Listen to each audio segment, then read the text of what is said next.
आप लोग इतने दूर से दिल्ली से यहाँ पर पहुँचे हैं और सब प्यार है जो खींच के ले आया आपको यहाँ पर। और मैं समझा नहीं सकती हूँ कि मुझे कितना आनंद आ रहा है कि आप लोग सब यहाँ हैं। दिल्ली में तो मुलाकात होती रहती है और बहुत लोगों से मुलाकात होती रही, सबसे देखते रहे हम, और बहुत आप लोगों ने वहाँ पर प्रगति कर ली है।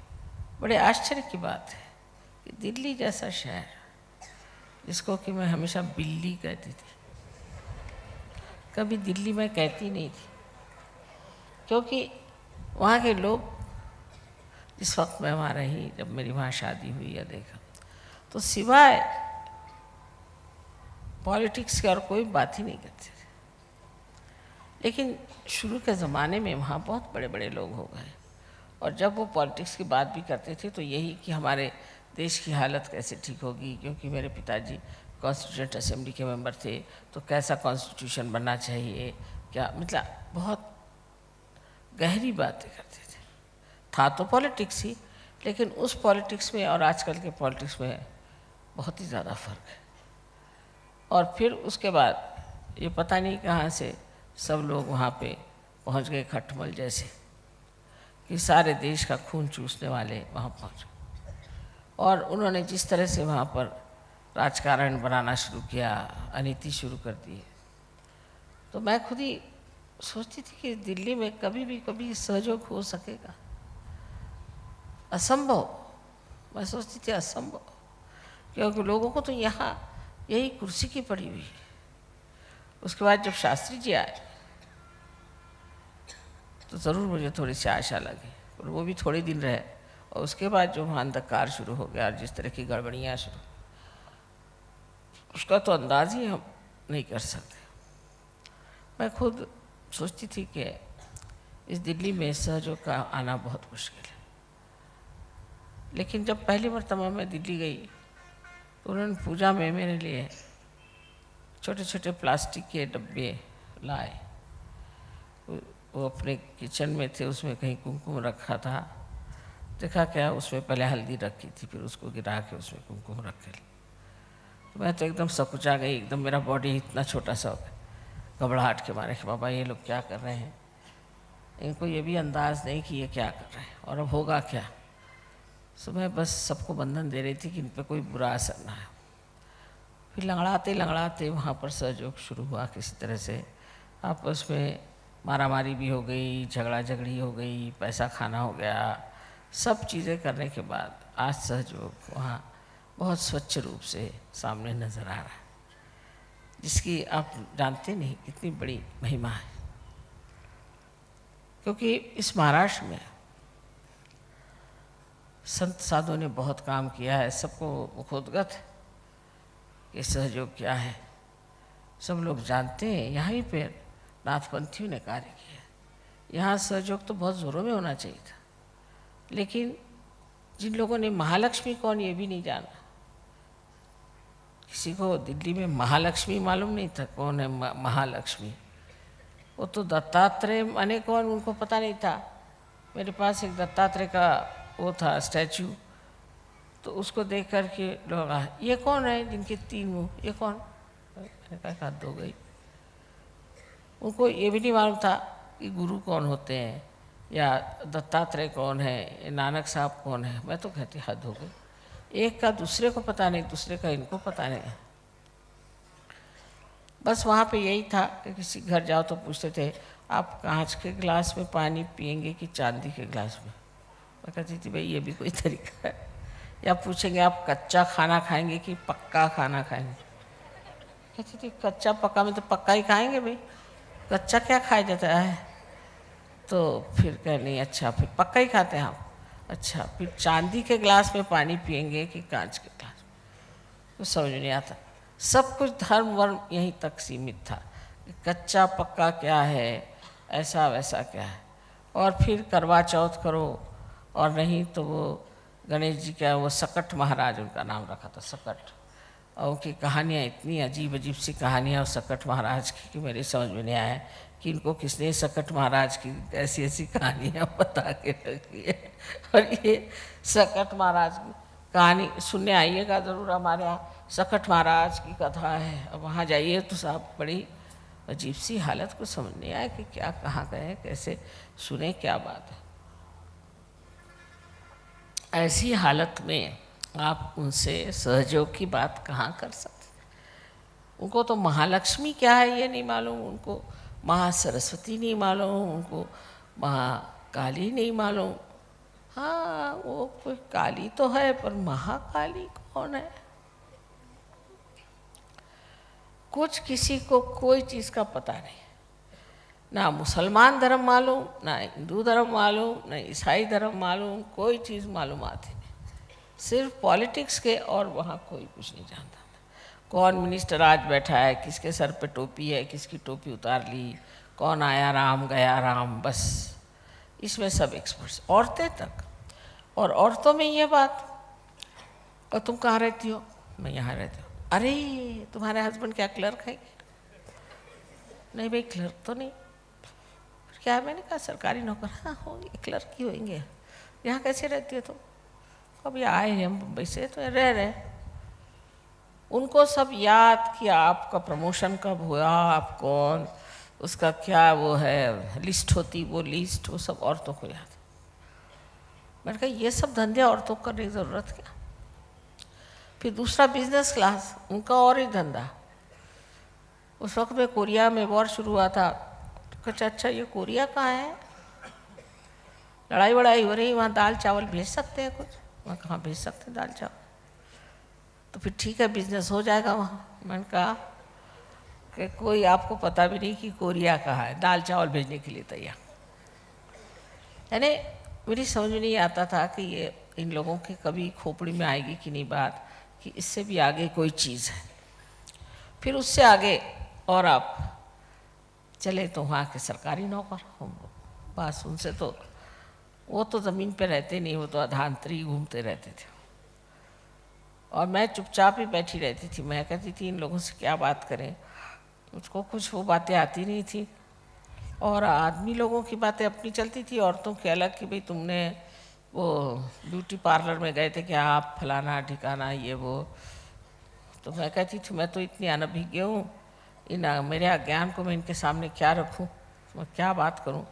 तो बहुत लोग तो सोचते थे कि मैं गूंगी हूँ, और बहुत से लोग सोचते थे मुझे हिंदी भाषा नहीं आती, और बहुत से लोग सोचते थे मुझे अंग्रेजी तो बिल्कुल नहीं आती। मैंने कहा बहुत अच्छे, अपने आराम से बैठे रहो, बस देखती रहती थी कि तमाशे क्या चल रहा है।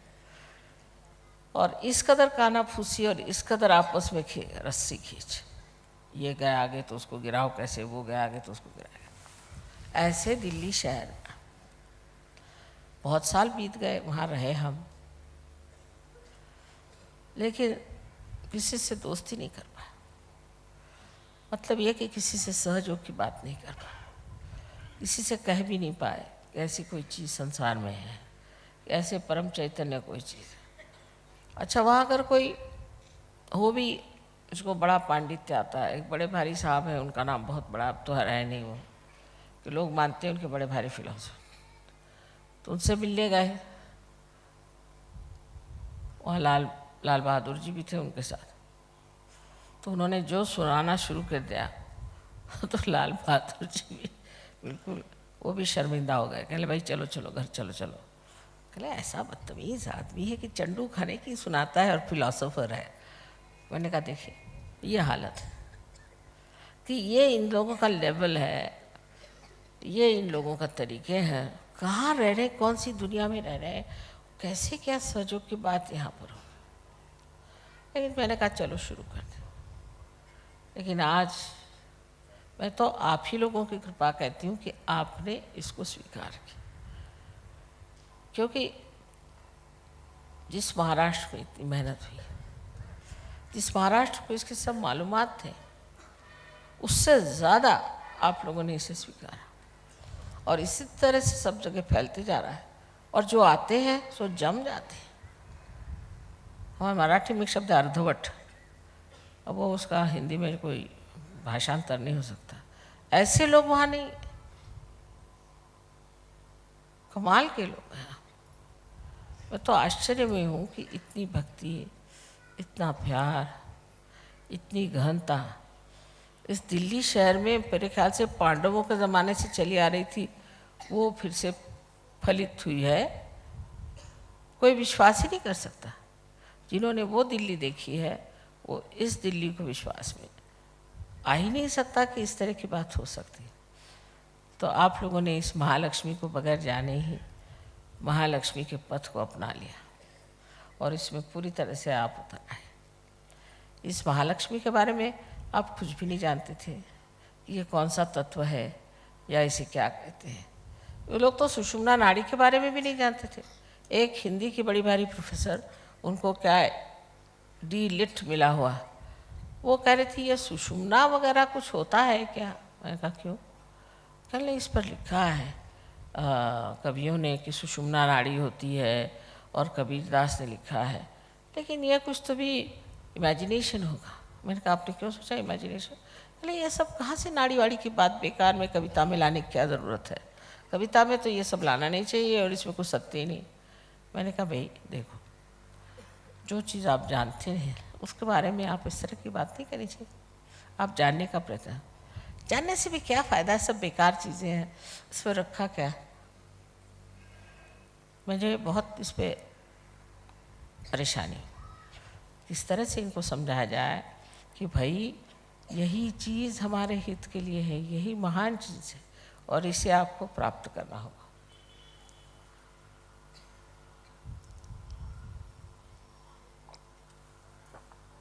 पर जो भी हो, मेरे ख्याल से जो वातावरण राजनीतिक अपने यहाँ इतना गंदा हो गया कि उसी से ऊब करके लोग फिर महालक्ष्मी तत्व पे आ गए। सबसे बड़ी बात है कि इस राजनीतिक तत्व से भी आदमी को ऊबना पड़ता है। वो फिर महालक्ष्मी तत्व पे आ गए और इसीलिए उनके अंदर ये जागृति हो गई। जब देखते हैं कि कितने अजीब तरह के लोग इस राजनीतिकता को वहाँ से अपने मिल्कियत समझ रहे हैं, तब फिर एक तरह से आदमी को घिन सी लगने लग जाती कि क्या है ये लोग, इनमें कोई विशेषता नहीं, इनसे तो हम 1000 गुना अच्छे। और ये जो है सारे भारतवर्ष का उद्धार करने के लिए निकले हैं, खुद अपना तो उद्धार पहले करें। और उसी के वजह से वहाँ पर महालक्ष्मी का तत्व इतना जागृत हो गया। मैं स्वयं ही देख के हैरान हो जाती हूँ कि इस गाज़ियाबाद में, मेरे पति वहाँ कलेक्टर थे मेरठ में, न जाने कितने बार हम गाज़ियाबाद गए और मैं तो देखती थी, मैं कहती थी ये गाज़ियाबाद है कि क्या आबाद है। बिल्कुल ऐसे लोग कि कुछ कह ही नहीं सकता था कि ये कोई विशेष चीज़ है। बिल्कुल सर्वसाधारण लोग, बहुत आपस में लड़ने झगड़ने वाले और जाट की जैसे जाट भाषा बोलना ये वो। और अंदर से इतने उनके अंदर धर्म होगा, अंदर से इतनी उनके अंदर लगन होगी, मुझे पता नहीं थी। और जब उनको देखा मैं तो हैरान हो गई कि कितने सुंदर लोग हैं ये, ऊपर से ऊबड़ खाबड़ हैं और अंदर से कितने सुंदर हैं। यही हाल हरियाणा का, यही हाल अब लखनऊ का मैं सुनती हूँ। मैं तो लखनऊ के लिए तो मुझे बिल्कुल ही उम्मीद नहीं थी कि लखनऊ में तो बस आपको बातचीत में वो चित कर सकते हैं, लेकिन कोई वो गहरी बात पे उतरेंगे ये मैं कभी नहीं सोच सकती थी। जो मैंने कभी सोचा भी नहीं, जो कभी मैं समझ भी नहीं पाए, वो हठात हो रहा है। ये बड़ा चमत्कार मुझे लगता है कि ये क्या ब्रह्म चैतन्य की कृपा है कि आप लोगों में सब में इतनी पूरी तरह से इस बात की चेतनता आ गई, आप चेतित हो गए और कि आप एक संत हैं और आपको आत्मा स्वरूप होना है और आप आत्मा स्वरूप हो रहे हैं। ये कितनी महान बात है, इसको आप शायद नहीं समझ पाएंगे लेकिन मैं समझ पाती हूँ, क्योंकि मैंने वो भी हालत देखी है और ये भी हालत देखी है। कर समझ लीजिए किसी दुर्भिक्ष हो, कहीं पर अकाल पड़ा हो, लोग भूखे मर रहे हों, उनके पास पहनने को कपड़ा नहीं हो, किसी तरह से सब खंडहर हो गया, और वहाँ जाते ही साथ फिर दूसरी मर्तबा आप देखते हैं कि एकदम हरियाली, सब लोग खुशहाल, सब हंस रहे हैं, खुश हैं। तो आपको लगेगा एक मिनट कि क्या मैं इसी दिल्ली में आती थी कि ये कोई और दिल्ली है? ये मैं आपकी तारीफ नहीं कर रही हूँ, सिर्फ मेरे हृदय के उद्गार हैं जिन्हें मैं कह रही। लेकिन संभल के रहिए, बहुत सी बातें ऐसी होती हैं अज्ञात में जबकि हमारे ऊपर नेगेटिविटी असर मार सकती है, इसलिए बहुत संभल के रहना चाहिए।